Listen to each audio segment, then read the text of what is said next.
Hello, everyone. Happy Thursday. Happy 1st of December. So first day, first summer day.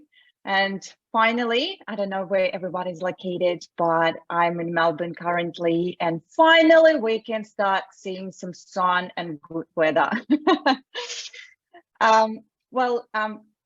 I would like to start and just kick off our virtual pitch night. Welcome, everyone. As you can see, we have some holding slide up on the screen. So just to make everybody's life a little bit easier, and you will see why a little bit later. Okay, let's get started. Well, my name is Olga, and I'm a founder and CEO at Begin. We're a brand management and marketing agency who are focused on creating and executing brand and marketing strategies, communication plans, and engagement programs for the tech industry. So I'm also involved with Silicon Beach community and help with marketing and communications, as well as assisting with virtual pitch nights like tonight. Before I get started, I would like to acknowledge the traditional custodians of the land I'm standing on here today. I pay respect to the elders past, present, and emerging, and extend that respect to all Aboriginal and Torres Strait Islander people of today. First of all, I would like to begin tonight by stating that the primary mission of Silicon Beach Group is to empower founders. As such, our vision is to create an environment where founders can feel supported, educated, and empowered to fulfill their startup vision and values. Tonight is all about providing a platform for founders and startup owners to feel supported, comfortable, open, and connected. A little bit housekeeping for tonight. Please note we are recording the pitch night. Please mute your audio so that there is no extra noises. We encourage you to use the chat to communicate to each other and provide encouragement and feedback to pitches and in the chat. You also can network, you also can share your socials and connect with each other. So, and I will probably quickly stop sharing that. Well, we will take a quick photo. So everybody smile. If you want to be on a photo, please turn your camera on. If you don't want to be in a photo, well, please feel free to leave it off. And Brian, will you facilitate a picture? Brian, let me know. Okay, 3, 2, hang on, 1.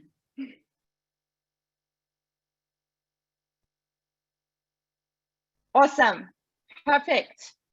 Thank you so much. And now we will post all your lovely faces on our socials. Okay, so I will keep sharing because we have some information to share with you. All right.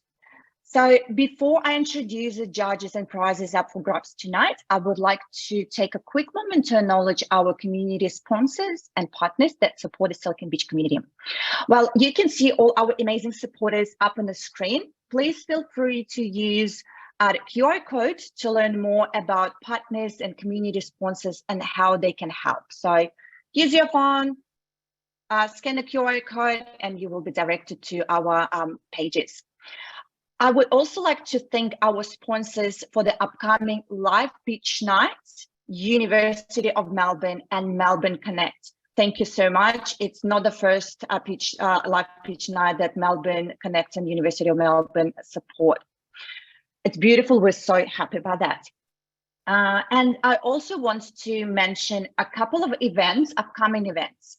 So first one is government funding opportunities for 2023. There will be, this is an online event that is taking place on Wednesday, 7th of December, 2022 at 12 p.m. Australian Daylight Saving Time. And of course, we will have our live pitch nights. So these are taking place on the 15th, on Thursday, 15th of December at Melbourne Connect at 5 p.m. Australia Day time. So if you're in Melbourne on the 15th of December, please feel free to register and come along. So for the if you're a sustainable startup, there is a wave of Silicon Beach with your name on it. And if you're passionate about energy and environment, this event is for you. So for startups focused on a climate action, life below water, life on the land, clean energy, responsible consumption and production. But even if you're not building a startup on the topics that I listed above, please come and network with us on a day. So we will be posting a link in the chat, I'm assume. Awesome. Okay. So, and of course we will always welcome our new supporters on board. So, and tonight, new supporter is Grant Help. Right, and this is the time to introduce our beautiful judges. Okay, first of all, it's Dr. Aaron, hello, Perini, writing my notes. Yes, so Aaron is a senior lecturer in entrepreneurship and innovation at Swinburne University of Technology. Aaron is an academic from Hungary, living and working in Australia. He specializes in entrepreneurship with research interests in international business and economic development, with specific interests in senior and international entrepreneurship, ecosystems, networking, and entrepreneurship education. Aaron is passionate about his profession and believes in the formative impact of academia on business and society. His projects involve businesses, governments, and civil society in Australia and Central Eastern Europe. He's a member of several academic associations and the Hungarian Academy of Sciences. He's also the co-founder of Melbourne Central European Business Forum and a regular participant in international business activities. Aaron is a regular international speaker. He's active in PhD supervision, early career research training and mentoring, scholarly editing and peer reviewing, international business engagement and startup mentoring. At the moment, he works with 2 startups on business development. Oh my God, so many things. You're probably so busy. All right, and Aaron, please unmute yourself and share what is your prize for tonight. So I'll make myself available for having a business development consulting chat for about 2 hours. So that's usually 2 one-hour sessions to the selected participant. Good luck. That is awesome. Awesome. Thank you so much. We have next, our judges are Lara Peralta. I hope I pronounced it right. Lara is a project manager with 10 years experience working in top-tier firms, ranging from industries in law, financial services, and insurance, specializing in financial, strategic, and operational advice. Lara has assisted with high-profile clients in delivering multi-million-dollar projects within telecommunications, finance, and construction. As well as her corporate life, Lara is in the process of starting up a tech company. Oh, Lara, maybe we'll see you next time pitching. Focusing on providing access to a pocket project manager for aspiring business owners struggling to move from the phase of the idea. Lara, please unmute yourself and say what's your prize for tonight. Sure. One lucky winner will have 1 hour project management consultation with me so that I can help operationalize your startup idea to get you from the next level. Awesome. We all need this project management stuff. I've been so bad when I started. Well, hopefully I'm a little bit better now. But anyway, thank you so much, Lara. And last but not least, Tuong Tran. So Tuong has a 15-year hybrid business professional with expertise in venture capital and debt funding, startups, building business relationship frameworks, applying customer experience framework for businesses, and design thinking approaches to problem solving. His non-traditional career path has provided him with experience in different industries to build expertise within different domain areas such as banking, property, FMCG, B2C, and education. Through his experience, he has developed a deep appreciation of how to link between culture, technology, and business, drive changes in human behavior, and turn affecting market conditions. He's deeply passionate about doing business better and developing environments for greater human connections. Please, Tuong, oh my God, unmute yourself and share your prize. Yeah, I'd love to select someone to go through to actually do a bit of an investment ready review of your idea and how to actually be able to pitch it to put you in a better position to potentially get some funding. Oh, that's awesome. And I think we have such a good diversity of the prizes for grabs tonight. Perfect. Thank you so much. And okay, so I will start with the format and how we're in the format of pitching and the start of tonight. I will pitch it. So each pitcher will have 90 seconds to pitch, and Janine, our lovely Janine, will sound a bell. Janine, can we hear the bell? Probably. There you go.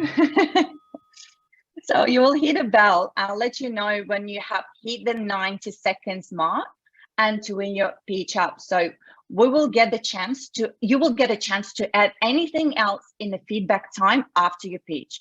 So after each pitch, our judges will have 5 minutes to ask questions and provide feedback to our pitches. And again, Janine will be timekeeping, listening out for the same bell.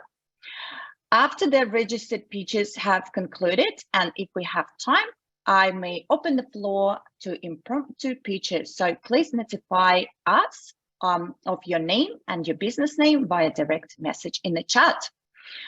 Okay, so and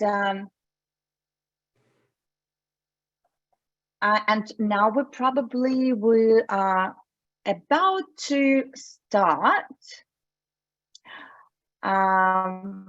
with our pitches. So just make sure you keep it 90 seconds, and I'll just want to know who's our first one. If someone will let me know. Just a second. Okay, we have a first one, and it's Joseph Russell is our first speaker. Can I see Joseph? Are you here? Yes. Awesome. Hi, Joseph. Awesome. Perfect. Well, you're the lucky first. That's all right. Every time it happens for the first time. Okay, so tell me, are you ready for your pitch? Pardon? Are you ready to pitch? Yes, I'm ready to pitch. Awesome. Okay, and your 90 seconds start right now. Okay, I'm Joseph Russel Ison, and I'm a dual citizen. I'm a Filipino and an Australian. I currently live in the Philippines, and my pitch idea is an over-unity device. So an over-unity device is a device that can output more energy than it's inputted into it. So current attempts at over-unity devices have been unsuccessful so far by a lot of people. The closest we've got so far would be fusion reactors, but they're still not working. My over-unity device is a mechanical over-unity device. So to give a small example of how it works, is when I push my invention or device for a force of 1 kilogram for 1 minute for 1 inch. So when I push my device, it will output 2 or more kilograms of force, so more than the input, with the same distance, with the same time frame. So the applications I can see for it would be in generating water. So if you push the device, it can generate water out of thin air. As there are already other devices like no. Okay, so my time is up. Awesome. Thank you so much, Joseph. I know 90 seconds sometimes is not enough. Perfect. And now we'll have 5 minutes for our judges for questions, feedback, anything. So please, anyone who wants to start first, if you unmute yourself, go. Oh, yep, we have Tuong. Thank you. Thanks for that, Joseph. really interesting device that you're looking to build there. What kind of research have you done in order to actually really understand or test to see that it actually works at a smaller scale? Sorry, I have already a functioning small scale model. So all that needs to be done is to build a full version of it. I may have a 1 feet by 1 feet model, but all that needs to be done is to scale it, let's say 4 feet by 4 feet model, so it would be applicable to other device, to a commercial level.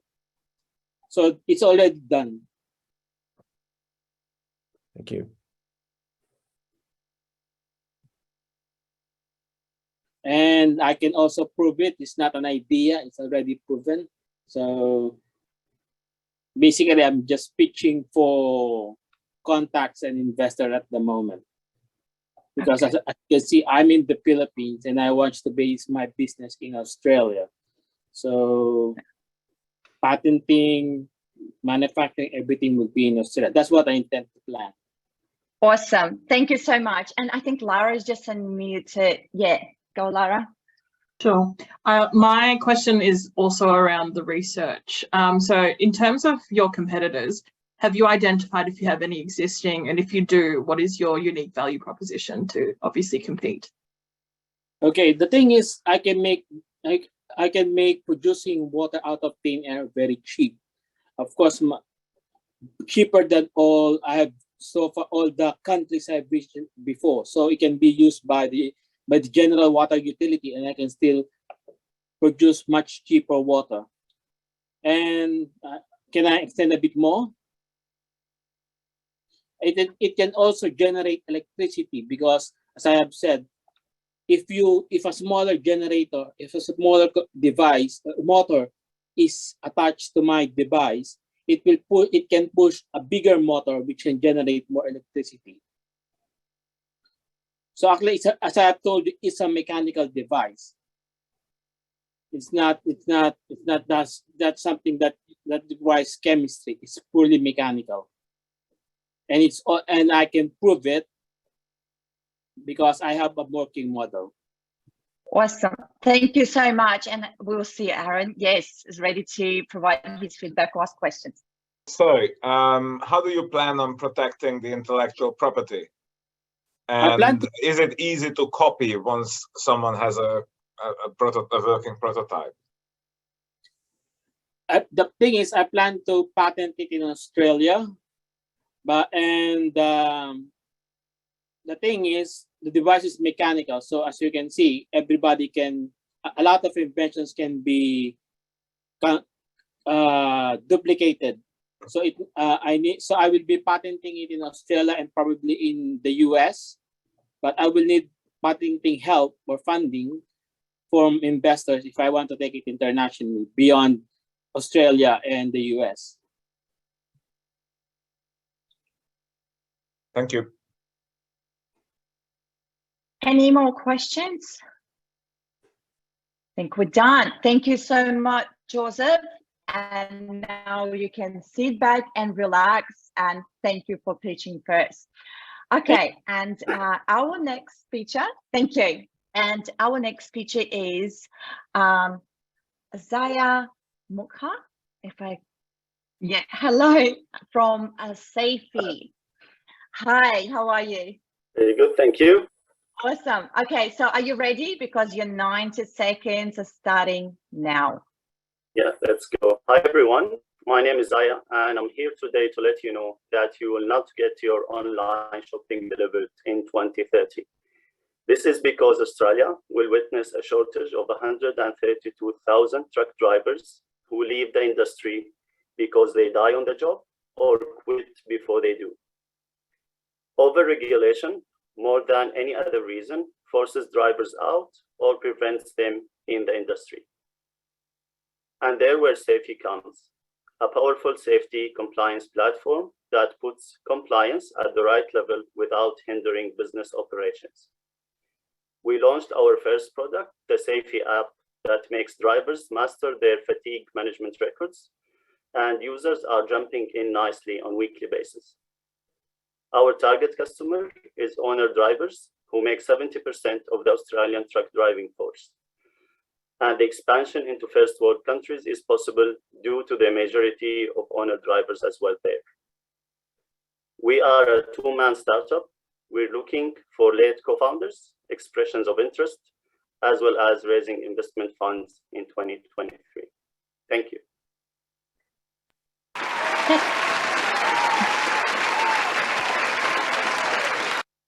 That's perfect, even before the bell. Yeah. Thank you so much. Yeah, perfect.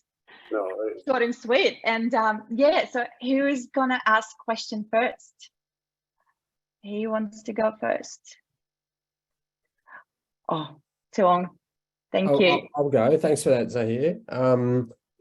Interesting. So you're looking at effectively, you know, saving or ensuring that the asset in logistics, being the driver, is really well looked after, which is really obviously commendable. Like we read of all these stories of drivers, you know, being really fatigued and then accidents happening through that process. My question for you is around what's going to happen, you know, 5-10 years from now, right? So around like how you defend this piece of technology, because we're going to be moving towards, we will get to a point where we'll have driverless cars and driverless trucks. How are you going to be able to defend against that? Or have you got an idea of how you actually move into that particular market going forward? In the next 10 years, and according to all industry reports, the drivers are still safe in the next 10 years. So we will at least need that for the next 10 years. But also in terms of the driverless and let's say truck sharing platforms as well, when they come, we have already made our platform ready to pivot and to scale into other business models.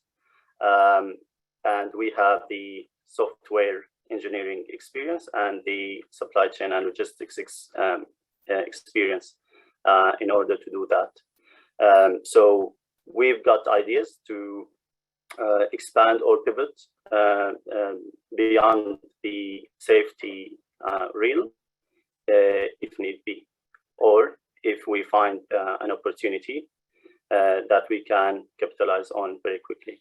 At the moment, we've launched with the safety and compliance. Appreciate it. Thank you. No worries.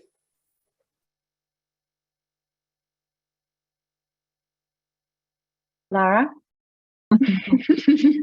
Thanks, Zaher. That was a good presentation. You mentioned that you were looking for some technical co-founders.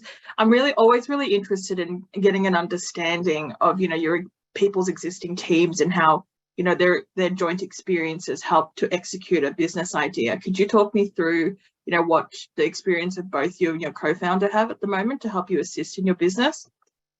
Yeah, so at the moment, I'm the business guy. I'm the expert in supply chain and logistics and the process design and execution, and I'm taking everything in business except the development of the software.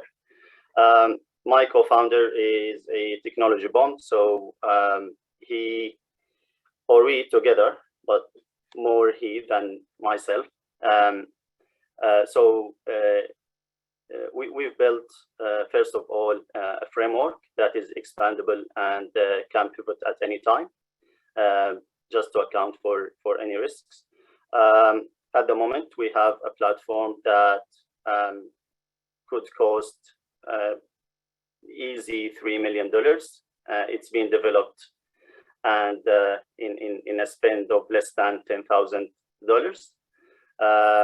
And it's expandable. We have total ownership and total control of the platform itself, and also I mean it's used like it's built based on Java and like very authentic methods. And at the same time, in terms of publishing the apps, we are using Flutter, so we can publish our apps on Google Play and on Apple Store at the same time, which we already have right now. So pretty much a very strong base, especially for technology people who are very keen on putting their best. They would find a very mature platform to contribute to.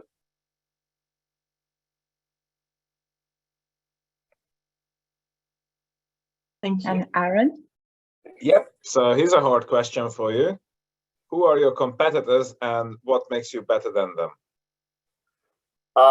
At the moment, in the direct fatigue management record, we have another 8 competitors. The differentiation at the moment is in the way we can differentiate ourselves, which we already did, and it's very felt in the market. And at the same time, the platform that we have built that will enable us to outperform them. So this is our first product, and we will be expanding more. So right now we have the driver fatigue management, which is the most annoying problem to truck drivers, but there are still other 3 pillars to the business when it comes to maintenance management, when it comes to route access, and also the keep up of the accreditations. So our strategy is going with software purely, giving or enabling the drivers using their own devices without any further investments, without any, let's say, something that ties them heavily in terms of an investment with us. So they just can bring their own devices, sign up, and they will find like a very, very professional platform to use. So in terms of a direction, we are different in terms of focusing on the software only at the moment, whereas our competitors are coming from the telematics industry, where they start as sellers of GPS tracking pieces for trucks, and then they are expanding into, for example, the driver fatigue management record, which is clearly not their area, and they're not doing well in it right now. We're doing much, much better than them. So it's basically a differentiation in the direction. We are software driven rather than hardware and inventory selling driven. And at the same time, we have built a platform that will enable us to be resilient and to be able to stand the competition and also progress towards the future with other products. That's great. Thank you so much, Zaya. Thank you. No worries. Really well prepared. Thank you so much. Thank you very much. Now you can sit back and relax for now. And we have another picture. We have Ishan Shah. I can see you, and you can unmute and tell me, are you ready? Yes, yeah, I'm ready. Awesome. Okay, so so- your 90 seconds starts right now. Yeah, so the idea I have is basically on your laptop or computer, the operating system that runs on it for most people is either going to be Windows or Mac. And if you look at it, they haven't really changed a whole lot in the last 10 to 20 years. And they have their own set of, say, problems and challenges, and not much has been done by these companies. So in order to address that, what I want to do is I want to build another operating system to not only address a lot of these issues, but also to give consumers more choices. Because at the moment, let's say if you don't like Windows, what choice you really have? The only choice you pretty much have is Mac. And likewise, if you don't like Mac, the only choice you really have for most people is Windows. And so basically, in a nutshell, that's what I want to do. I want to build another operating system to give people more choices as well. Oh.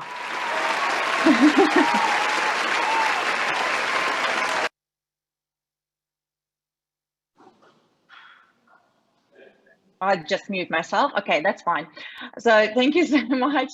And okay, judges, I think you'll have some more questions, and you can go a little bit over time, so that's fine. Okay, who's want to go first? Lara, I can see you unmuted. Sure. Thanks, Ishan. It's quite a challenge that you're going to start building, and I'm really interested in how you're going to do it. So what are some current barriers of entry do you think that you identified? Because obviously you're going to challenge quite big conglomerates that have been existing for quite a long time. You know, what are some of the barriers that could interfere with the progress of your idea?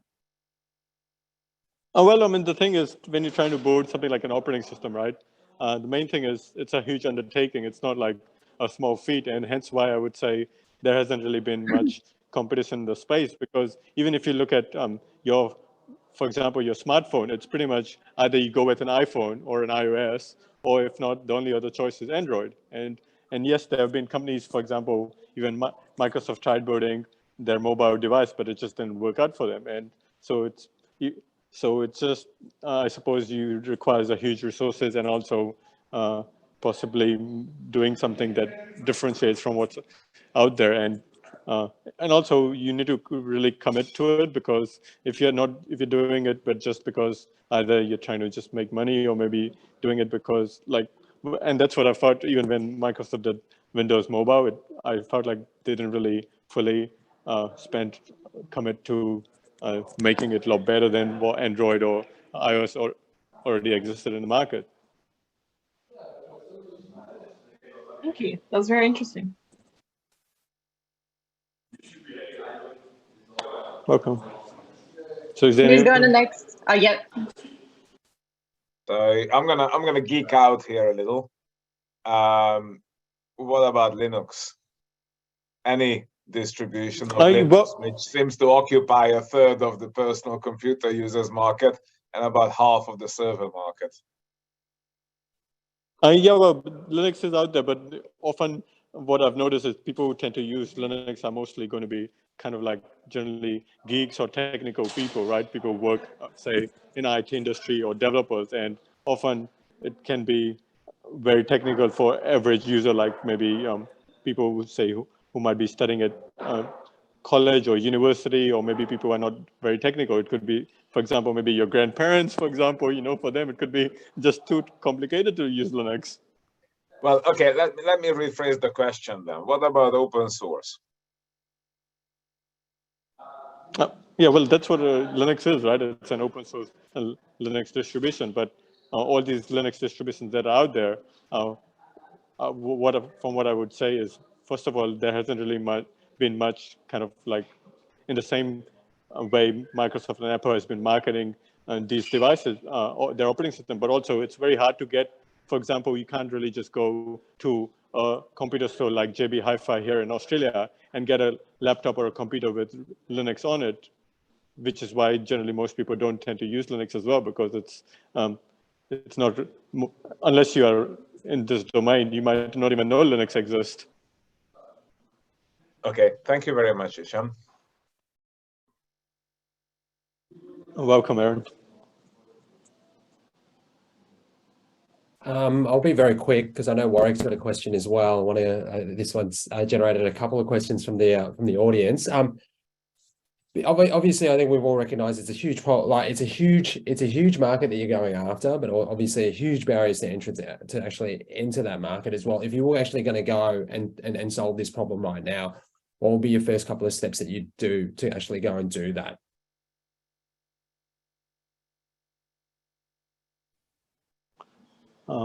Well, it's because it's a huge undertaking, right? And that's where I've been struggling, because yes, you can take something like, for example, some of the Linux distributions and try booting up a new one from it, but then again, what's going to really separate your one from the ones can I provide you a suggestion in relation to that? And that is actually go and actually test. You're going to be able to profile out of the customers that you actually try and get as a first port of call, your cohort or your segment of customers that you're going to go after first of all. My suggestion would be to actually do some research to understand like the problem that you've hypothesized. Is it actually a problem that exists in the market? And does it exist enough that people are willing to actually move away from systems that they've been using for, in a lot of instances, their entire life? So I'd suggest that that as a first port of call for any startup, do the research and speak to your target audience, just a few people in that target market that you're going after, to really understand whether or not the problem that you're solving is, first of all, a real problem, understand the problem. And then second of all, if you solve the problem, will people pay for that solution? They're the two key questions when you're looking to solve a problem in the market. So I suggest potentially that might be a good first step to go about doing it before you pour too much time into going after a really big problem there. Okay, no problem. Yeah, that's a good advice. Thanks for that. Thank you so much, Ishan. However, so I can see that someone from the audience raised their hand, and we will let you speak, Warwick, in a second, because, well, probably everybody's enjoying a good weather, and we have no more pitchers who registered for a pitch for tonight. And I'm just calling out for anyone who wants to pitch, who hasn't registered, but would like to hear advice and feedback and questions from our judges. Please feel free. Okay, so we have another one. Or we have someone who wants to pitch. But anyway, if anyone else wants to pitch, please let us know. Send us a message. And awesome. Okay, so we will look after that. But for now, Ishan, you are so popular tonight. So we'll have Warwick who raised their hand, and you can unmute yourself and please ask a question. Okay, I'll lower my hand first. Oh, no, can't do that. Ishan, I love the idea. I think it's fantastic. I love seeing competition. It's a great thing, right? And if out of, you know, little old Melbourne, you could develop a new operating system to take on the other guys, that would be such a cool thing. I understand a little bit about Linux, and I understand that different flavors that the Android platform sits on. Well, so from what I know, I think it could be Android, could be based. I'm not exactly sure whether it's based on Linux as well, but at least from what I know, even Mac and Linux itself, they're based on Unix, right? And even iOS, I would imagine it's probably built on some kind of Unix as well. Yeah, I think that, you know, there's different flavors of Linux that you can have, and somehow Android's gone into that. And I would, you know, say, well, Google came out with the new operating system and their Chromebooks and whatnot. It's one, I think there's some probably lessons in there for you to find that I'm not sure what they are, but there's something interesting. And this next thing may be interesting. Sony came out with their own operating system for a while for smart TVs, and they got that wrong, I believe, because you can't get them anymore. And two, I use one in my other room. And their operating system's pokey, to say the least. Yeah, if you want anyone to be involved in a trial, love to help that up, and I'd engage, you know, tapes and places like that. They've got great people around, especially the ideation with the UX part. I think is really important. And there's tape teachers now that'll actually be free of students that have professional hours to work on that can help you with some UX that could be fun as well. And I'm just interested, your system, what sort of hardware would it run on? Oh, well, ideally, if you want to get much traction, yeah, you wouldn't really want to limit. So ideally, people want to be able to run on the existing systems, right? So say if you're using a Dell or Acer or any computer, really, as long as you can pretty much install the new operating system, as long as it supports that, it should be able to run. Because otherwise, if you're asking people to buy pretty much a new gadget to be able to run it, then it already limits how many people might use it. That means, for example, yes, you could do something like what Google's done with a Chromebook, and you boot a laptop and then ship it with the operating system, and that way people can buy it. But that's one way you can go about it. And just interested, if you are sort of booting, I've tried to play around with putting my own Linux on a machine, and I'm not super technical, and played around with Windows and whatnot, and knowing to sort of play with the BIOS, which sits before the operating system. Do you have a way to demystify that a little bit? I'm sorry, I didn't understand your question. What was it? Oh, there's the bell. That'll be me. There's Another. yeah, sorry. Yeah, we were just No, all going a good. little bit longer. So that's okay. Well, thank you so much, Warwick, for your questions. And because we actually have 2 more pitches who are ready to pitch right now without registering. So we will keep going, but if we have some extra time, and we definitely, if you have a question for our pitcher, we will be able to open the floor for you, but we will just keep going. We'll just follow our agenda. Okay, so, and sorry, I have like so many messages, but anyway, so our next pitcher is Kushal Magar. And Kushal, are you ready to pitch? Yep, thank you. Awesome. Okay, Yeah. 90 seconds starts right now. So, hey guys, I'm Kushal. I'm a growth lead at a currently a growth lead at a dev tool startup. We basically make video APIs. Previous to that, I was also a marketing lead at a SMB focused digital marketing agency. So basically, the problem is there's no really good analytics tool for SMB owners. The current available tools are like defragmented, kind of ugly, and it's really complex to use and expensive. So the solution to that is I'm building a platform that's really simple and that's really intuitive to use, that unifies all the just the important data for small business owners. So yeah, so it's intuitive, it's great with designs, it's not complex. What I found was the SME owners, they don't want to use like table AU or like complex buy tools, but what they want to use is like really intelligent, but really easy to use, like a platform, like a dashboard, and that does the job, and there's no proper like solution out there. So yeah, thank you.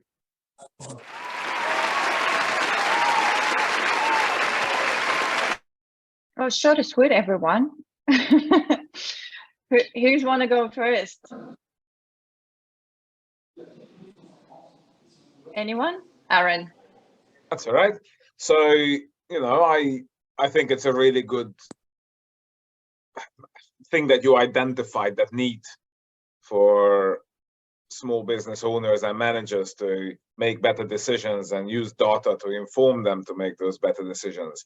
And that the accessibility of this type of data can get complicated because of the systems they use or they don't use, or their accountant uses.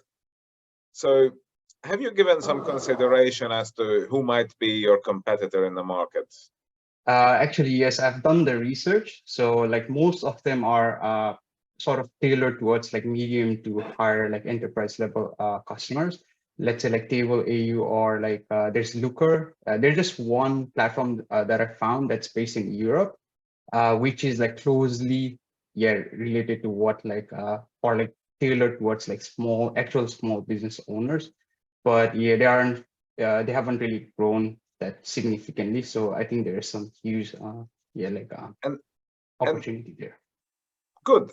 And what do you think might be the reason why this particular market segment is unattended?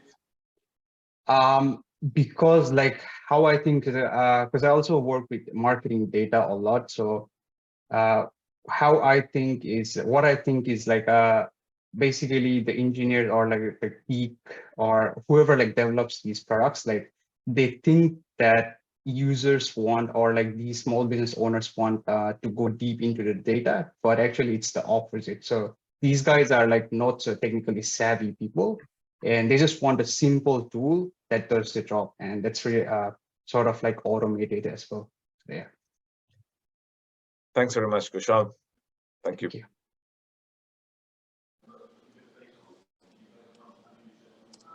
Next one, Lara. You mentioned a lot about automation. Can you talk me through how the automation process will be for your product? So let's, for example, like for marketing data, how we use Google Analytics.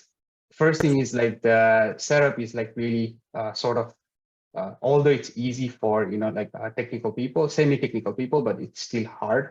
And the data and the reports that comes in, it's still manual. So like you still have to set up all the reports and everything, which I don't think like a normal small business person would really like, would be interested to set up the reports.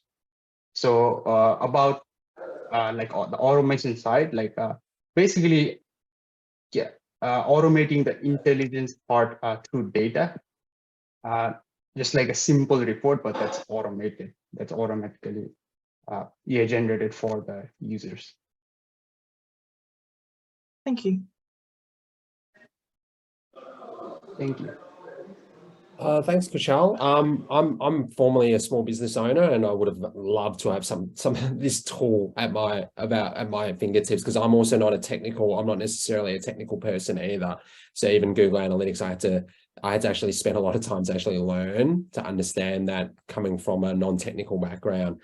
So I do like that idea, and I love the idea that you're going after a market that you believe is underserved at the moment. So like in terms of the business market, going after obviously a smaller market means that potentially the market size might be a little bit smaller. And I'm looking a little bit forward now, and I'm like, oh, have you had a bit of a think about what your go-to-market strategy might look like in order to capture sort of those small businesses to get them on board? Yeah, so the first thing is like, because I mentioned earlier, like before my current role, like I was head of marketing at like a big automotive distributor. So basically small businesses around Australia, they had like automotive distribution centers. So so my go-to-market strategy here is like with my background in marketing, like the first one is the content, like producing tutorials, and like, because also like what I found, there's a huge opportunity in like small few keywords around like small business analytics in terms of like digital marketing. And the other way is like the direct bottoms up model, so like getting salespeople or like targeting. I still need to narrow it down, but like basically targeting one person in the company who would be responsible normally. Let's say like if it's the marketing guy, so yeah, like targeting those people, or like setting up calls through like cold sales. So yeah, I think that's the other way. But half would be like digital marketing, half would be testing the cold sales. Thank you. Thank you. Sorry, Kushal, I might have missed it, but what are you asking for? So it's anything that probably makes everybody's life easier? Yeah. Yeah. Any Sorry about help, investments, anything? Yeah, probably first would be like, I'm looking up for like a technical co-founder right now. So although I'm like semi-technical, but I'm not the technical guy. And second one would be like, I'd love to start building relationship with investors and get more feedback. Thank you. Awesome. Thank you so much. And I think that everybody's just like took a note of your ask, and it will be easier to identify what you actually need and what we can provide you with. Awesome. Thank you so much. And thank you for coming forward and just pitching without sort of preparing. And well, now you can sit back and relax. And we have another pitcher is ready, impromptu pitcher now, and it's Kunle. Hello, Kunle. I think it's your second pitch night, but I'm the second I remember here. Are you here? Yes, I am. Awesome. Hi, Kunle, and welcome back. Hi. And your 90 seconds starts right now. All right. Good day, everyone. My name is Kunle Abiola-Ige. Pitching from Lagos, Nigeria. A Scrum Master, a data analyst, and a business analyst as well. A founder of Kaya Help, which is a service-oriented solution. Kaya Help is a solution where you need any handyman professional at the comfort of your home, and you make a request for them to come render the service. And the product is structured in a way where all risk have been mitigated. You don't need to be scared of security issues. Excuse me, security issues. You don't need to be scared of how you get paid, because the way the system has been structured, money is going to be held in an escrow. When the service is rendered, it gets transferred to the person that rendered the service. And we also have like a little a social attached to it, where you chat with people to like minds, to know what the market is saying, to know if you're being charged properly, and to even sense like more or less get the audience feedback from who this person is, the person you're giving this job to, what the person have done elsewhere. You know, you have that kind of forum attached to it. That's the social aspect of the product. And we also design the product in a way where we can advertise, like you have in your Instagram, where people can advertise on their own and post stuff on their own. You can do that and tailor it to the sector that you want. And the product is available on Android and Play Store. Awesome, thank you so much. And I think you will be able and you will be able to add anything else with your conversation with judges. Okay, judges, who wants to go first? Don't be shy.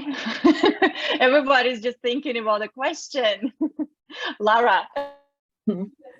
Thanks for that, Kunle. That's a really good idea. Can you talk me through your business model and what are the unique features of your idea? Okay, thanks, Lara. So the way the solution works, right? Let me take you through the business model first, right? We not just focus on the service being rendered alone, right? We focus on this projected activities that will go on the service. For example, now everybody is going on Instagram to place advert, right? But if you check the way your advert is being placed on Instagram, it's just like a pool. It's like casting your nets into an ocean. You might catch a crab, you might catch a shark, you might catch anything. But the way our own solution has been put together, we have a niche service. For example, I need to sell clipper for cutting hair, or I need to sell hair products, right? I can go to a salon sector and put up my ad by myself, just the way you would do it on Instagram, and it will go to that part of the solution, right? I need to sell fashion materials as well. I'll just go to that niche. So you know you're talking to the targeted audience. So it's a targeted marketing. So you're not just casting your nest to the wide crowd and hoping to get one person. So you know who you're talking to. So regarding that's for our business. Then other part is for every transaction, we have 10%. So we make 10% for every transaction that is being made. Then for us linking the user and the partner together, for them to have a transaction, we have like a minimum guarantee fee that is equivalent to 25 cents, if I'm correct, right? So that's a one-off fee. So because you find out that some people, they will have conversation with each other. By the end of the day, they will take the relationship off the app. So with that, we are guaranteed that we're still making money regardless. So then, sorry, the second question, that's the business side of it. The second question, please. What's the second question?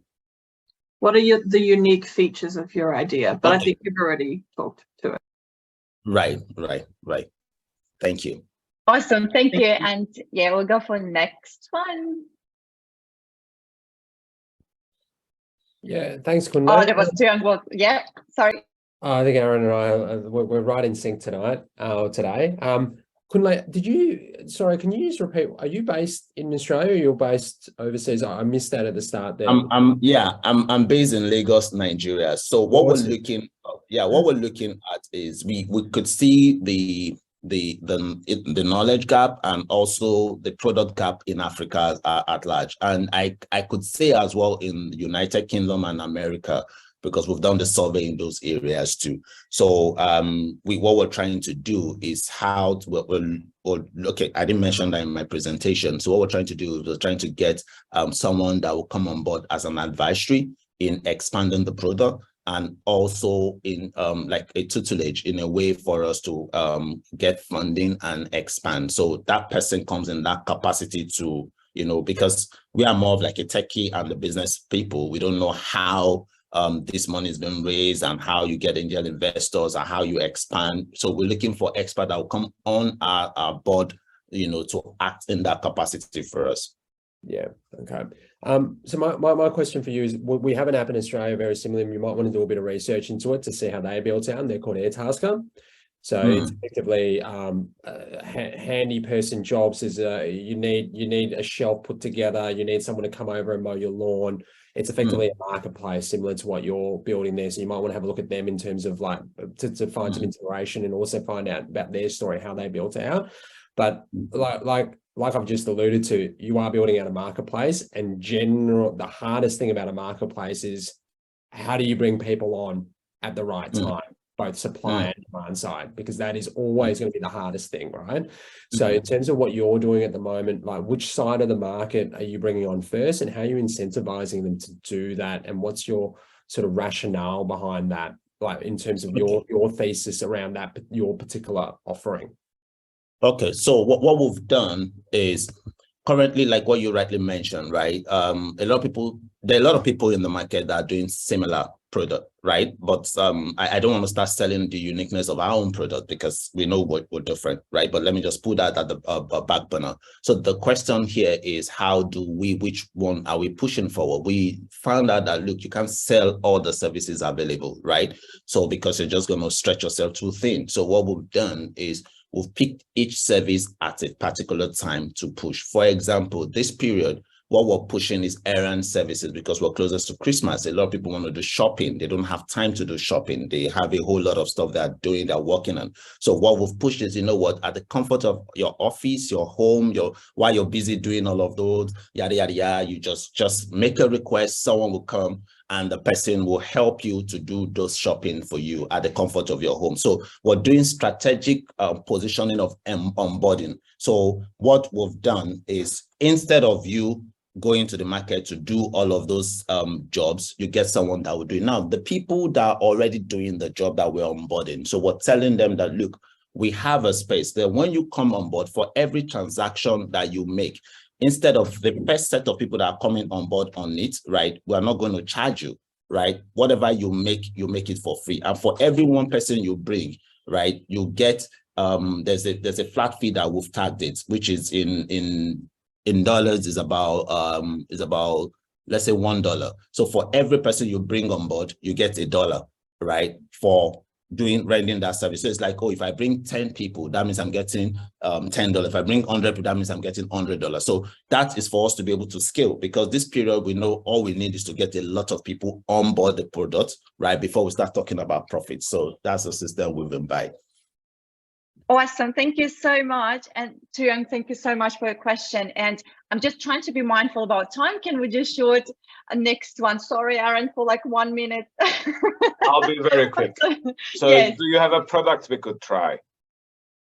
Yeah, it's already in Apple Store, and that's iOS and Android is there. So the only thing there is your payment, right, is still in Naira, right? But you can use the product, you can download, you can feed it through, everything is there. What is it called? It's called Kaya Help. It's spelled Kayahelp. Kayahelp. Together as one word. Got it. I will put it in the chat. I will just try to find, because Kunle sent it to me, and I will just put it in the chat for everyone, so everyone can go download and so test my it. second quick question is, have you made any money off it yet? Yes, I have, but not as not funds, not angel investor, but in terms of usage, yes. For periodically for the past 6 to 8 months, we make on the average of $1,000 to $2,000, right? And we've not gone full blown. We've not gone live, selling. We've not done all of that. It's still an organic growth, and that's the range. Thank you. Thank you. Awesome. Thank you so much. Thank you so much for all your feedback, judges. And thank you, Kunle. Again, great presentation. And we have one more, last but not least. And Warwick, you're already talking tonight. So, and now you want to present. You ready for your pitch? Yeah, I hadn't sort of awesome. Gave me an opportunity, and I thought I would, see if I can validate some business. Absolutely. That's great. Okay, let's go to it. So I don't really have a name for it as yet, but here's the idea. I've got a new business called Ignite HX, which Ignite the Human Experience. What I'm really trying to do is deliver a more meaningful engagement when it comes to recruiting. Recruiting's been a resume-based activity for a lot of businesses, although some organisations are clever enough to do the sort of try before you buy and have a trial. So if you go and work in hospitality, you might go and do a couple of shifts and they see if you like them and so they see if they like you and vice versa. You know, if you're a graphic designer, there's portfolios and other things that show demonstrations of your work. What I'd like to do is gamify the process, particularly around tech recruiting, and go, okay, someone wants to be a developer, and let's just use PHP, it's a software development language. So I'm going to run a PHP challenge. I'm going to invite people to come to my challenge. In fact, I'm going to pay them to come to my challenge, should they meet the criteria. Because a lot of the time, there's a real commoditization around candidates in this space. So the cost of acquisition for a good candidate many, many years ago was like $50. It's obviously significantly more now with advertising. You spend money on Seek, you spend money on LinkedIn, you spend it on so many different channels. Pay people to do it, make a game out of it. That's a task relevant to what you need them to do long term. How that then task could live in GitHub and solve other problems is another Pandora's box. And GitHub's just a repository. And if someone wins the competition quickly, just there's a cash prize or some sort of prize, and that other prize is they're then invited to meet that employer and see whether it could be an opportunity for them, and then potentially other opportunities. Awesome. Thank you so much. Perfect. And judges, who's going to first? I'll go first if that's okay. Awesome idea, Warwick. Thank you. In education, we often gamify things because that increases engagement. Absolutely. In relation to your idea, have you considered the possibility of sort of using that as a way to bridge between the educational process and the professional world? Like creating pathways for people in training, or even for people who wish to retrain into a new profession? Yeah, absolutely. I think that could be, I'm just trying to focus on the initial circle of the idea and then sort of come out, but that could actually be something really pertinent, because if we can technically understand where someone is and even map where they're at in a competency, maybe there's another technical test, then we can say, oh, look, someone in TAFE could have 50% of this skill set. And then we can do a training plan for the other 50% of the skill set. And it's probably about having that better engagement as well. So I think it's really important to have that training element in there. And I've got some other ideas and ideation around those sort of things, but I'm trying to keep it focused initially on the first problem I'm trying to solve, which is murder the resume.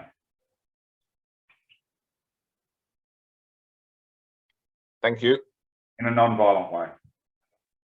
Not as far as I'm concerned, you can blow it up to small pieces. Absolutely loathe that practice. So good yeah, idea. okay, awesome. Yeah, I mean, I hate trying to administer it as a recruiter. I don't as a metric. You know, there's some interesting things. They're probably more interesting in a LinkedIn profile, because there's a lot more truth in a LinkedIn profile, because other people can see it and go, hey, well, yeah, we're a resume. You know, whoever really knows the reality of a resume. Awesome. Thank you. And Lara? Thanks, Warwick. That's a really great idea. I really liked the gamifying of the recruitment industry. I just have one question. Obviously, the way that we work has obviously changed, especially our engagement with recruiters and the rise of, you know, obviously freelance work, especially in the area that you're wanting to recruit for. What are your plans in, obviously, with your business idea of, you know, attacking the way that we're working in recruitment? How are you going to challenge that? Well, I love that, because that's it, as well as training that was mentioned. That's another area that I want in that next circle out. So it could be the case that you go, well, I need some really good network architecture. So you could actually go out almost like X-Tasker, like we talked, and go, guys, I want to challenge this network architecture. Can you tell us some thoughts, feelings, and ideas around it. Again, the winner will get the opportunity, and then you can engage post that. Yeah, I would like to disrupt the way people are engaged, so that it could be a little bit like Upwork, but a little bit like Airtasker. But it could be, you know, if people are working now from home, you know, like me, I get to work from home, don't have to go to Brisbane anymore. I save 3 hours a day. So then I've potentially got 3 hours where I could do 3 hours of extra work that's still in my paddock, still in my domain, and have some fun with that. So yeah, I think that's a huge part of what I'd like to do with it. Absolutely. Thank you. Thanks for that, Warwick. Definitely needs serious disruption in that space. Absolutely. And there's obviously there's quite a few players that are looking to sort of do that. So I obviously work in the tech space as well, and there's a lot of the tech companies are now sort of moving more towards that sort of Silicon Valley type recruiting process. It's now starting to bleed into sort of normal recruiting process. And I know talking to like a few people going through the process, like in terms of their experience, what they're saying is that it feels like they're doing free work. And I know that Australia is also looking at tackling, especially in like the more creative industries, tackling sort of free internships. So I see it as sort of lumping into that. So in terms from a prospective employee perspective, how do we battle that obviously the person who wins will win a prize, but how do we ensure that it doesn't, or how would you ensure that it doesn't feel like free IP or free work is being given up as part of that process? It could be quite arduous. It could be quite a few hours worth of work that goes into that for potentially not much reward. Well, absolutely. And that's what I want to create some reward, because it's already happening if people go into interviews. You know, I've done some tests with Amazon Web Services, and they can be 5, 6, 7, 8 interview processes. And there's a lot of time that organizations having 3, 4, 5 interviews, even 2, 3 interviews can be an hour long. So that's happening already. What I'm trying to do is be a little bit more honest about it and be more upfront.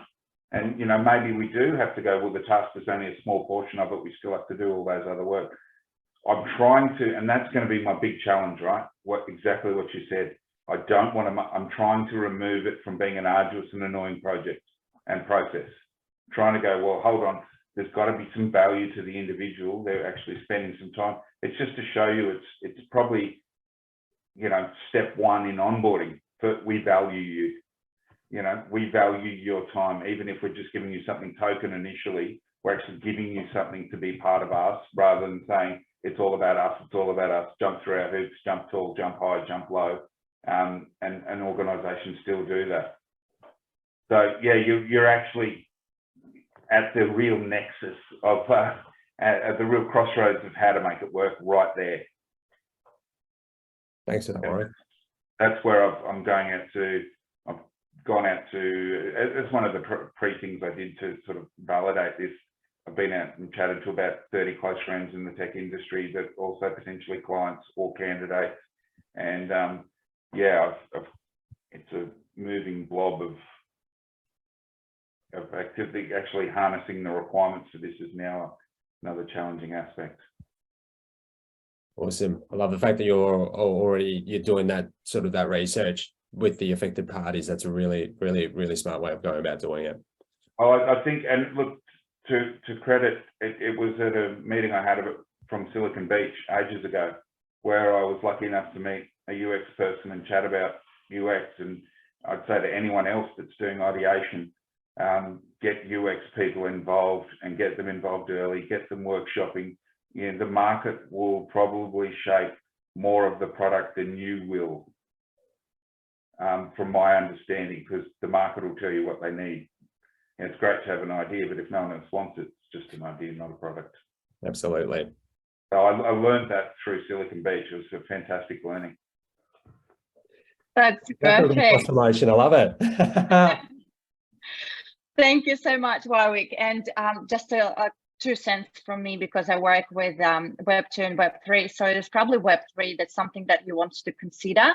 If just like more engaging, if it's GameFi or what is metaverse. And Matthew actually left message in the chat in regarding crypto, but something that's probably Web3. That's something that you can look into. That's just where we're sort of moving. But anyway, so I'm not a judge, just a quick feedback. Awesome. Well, thank you so much. And thank you so much, everyone who put a hand up and decided to like pitch for not even preparing. And thanks all the pitchers who registered. It's amazing. And now we have another great thing. So we'll go into breakout rooms, and you will be able to network, exchange information, ask for advice. And while you're doing that, our judges will discuss who's getting what and who's getting prizes. So, and Janine, I think we're ready to go into breakout rooms for 10 or 15 minutes max, and then we will see you back. Happy first day of Christmas, everyone. Can't believe it's already December. I know. And especially, I don't know where is everybody's located, but obviously Aaron here in Melbourne, Swinburne. So we missed the whole spring. It was just rain and cold, and I couldn't even put all my winter jackets away because every time I just like needed to go for a walk and I have to wear them because it was I switched on the heating this morning. I mean, That was me too. But it's crazy. It's so crazy. Oh, everyone, welcome back. Welcome back. So we had a really good discussion with judges, and we all ready. Are we all back? Probably. And awesome. Okay, so I think we're all back, and we are ready to announce our winners. Tuong, do you want to go first? Because I know you need to jump public a little bit early. Awesome. I actually, in terms of where I believe I can help, I couldn't split between a couple of the different ideas or the different businesses. So I'm gonna choose two. So the first one is Zaher, Mukha, with your application. I'd love to sit down with you and be able to sort of talk you through how to actually get you potentially investment ready. The other one, Thank you. Awesome. Thank you. And the other one is actually Kunle. I know you're based over in Nigeria. Really like what you're doing in terms of you've identified a real problem in your particular market and you're solving it and you've got some traction already. So pretty keen to sort of sit down and chat to you about what might be next for you and how you might be able to get yourself ready to be able to put yourself in the best position to be able to get some investment as well. Thank you. Thank you. I appreciate it. Thank you. Thank you so much. And we got two winners. And now, ladies first, Lara, who is your winner?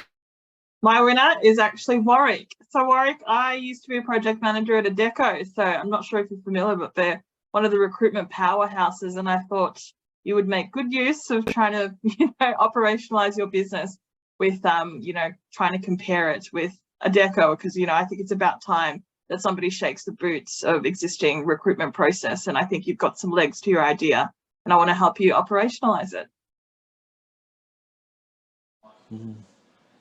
Awesome. Congratulations, Warwick. Thank you very much. I appreciate that. Yeah, and that Adecco, you're right, they are a powerhouse, all the big powerhouses, and there's room for disruption, and that's what I love about the tech space. We got this, Warwick. Congratulations. Thanks, Lara. And Aaron, who is your winner? I was actually intrigued by many of the pitches, so it was really nice to hear all these ideas and the enthusiasm of the proponents behind. So it was really hard to choose, but eventually I was convinced by my interest in small businesses. So Kushal, if you're interested, I would love to have a conversation with you in terms of your value proposition. I think you're addressing a place in the market that may be a little bit tough to work with, but at the same time, I think I like a good challenge. So if you accept my offer, I'd like to talk a little bit about with you about value propositions and market gaps and such. and growth potentials. Sounds good. Thank you. Thank you. Thanks. Congratulations. Yay, Thanks. all the winners. Thank you. And well, I will be in contact. I will be putting you in contact with judges. So just await email from you today, tonight, or tomorrow. And I just want to, before we wrap it up, the space, I want to congratulate everyone. It's so amazing. Your pitches are so good. And it's not about the winning. It's not about the losing. It's about who judges actually see with the offer they will benefit the most. So this is how it works. And well, next time, please feel free to, as soon as we get it out, please feel free to register for our pitch again.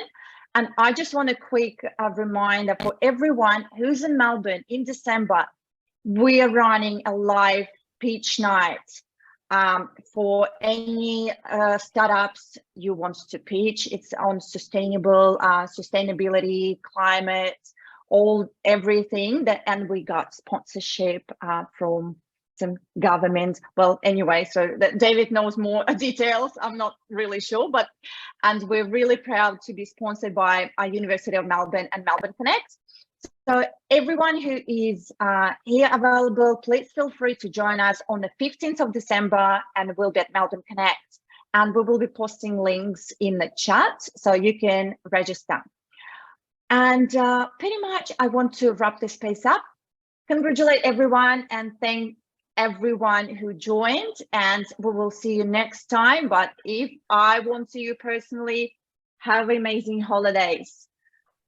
Breaks, Christmas, New Year's, whatever you have in your schedule, enjoy your break, enjoy the summer, and we all see you next time. Thank you so much. Remember, no pitch night in January. Next one's in February. January, it's already set up. Thank you so much, Brian. I clearly wasn't quite aware of that. So that's already set up. Yes, and we will post the link in the chat, will we, Brian? For the pitch night in December. Yeah. Already done. Okay, perfect. All done. Thank you so much, and you have a great afternoon, evening, night. Thank you. Thanks very much, folks.